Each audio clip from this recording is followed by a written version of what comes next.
si le président, ou si vous voulez, l'ancien président Donald Trump était mort, on ne sait pas ce qui allait arriver à l'Amérique.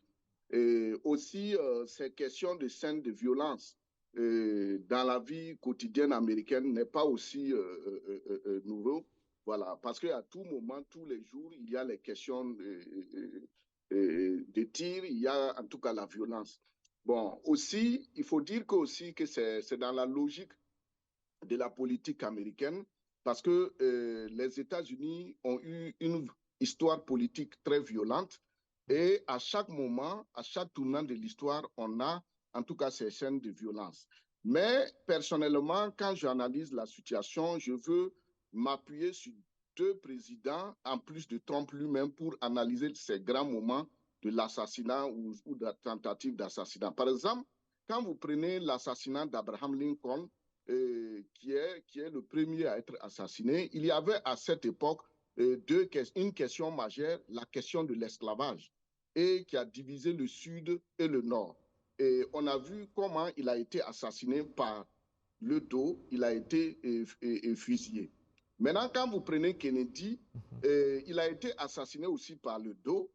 Et qu'est-ce qu'il y avait à l'époque? Il y avait la question des droits civiques, il y avait la guerre froide, il y avait la mafia, il y avait l'affaire Cuba, l'affaire des missiles et l'échec au niveau du débarquement de la baie de Cochon. Quand vous prenez actuellement Donald Trump, il y a la guerre en Ukraine. Et cette question de guerre en Ukraine, ça concerne directement l'Afrique.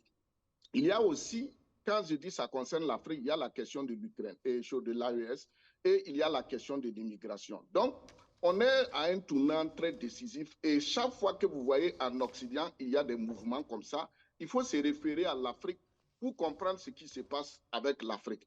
Parce que, vous savez, si on ne connaît pas l'histoire de l'Afrique, on ne connaît pas l'histoire du monde. Donc, tout revient à ce qui se passe actuellement en Afrique et les enjeux du monde. Et vous avez vu le sommet de l'OTAN et comment le président Biden a tenté de convaincre le monde occidental pour dire que les États-Unis, en tout cas, peuvent gérer la situation.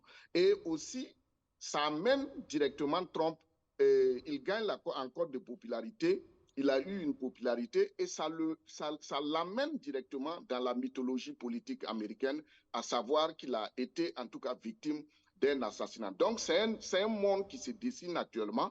Vous avez parlé tout de suite de la France, on va y revenir. Donc pour moi, c'est une suite logique des événements, mais c'est dû à ce qui se passe spécialement en Afrique actuellement.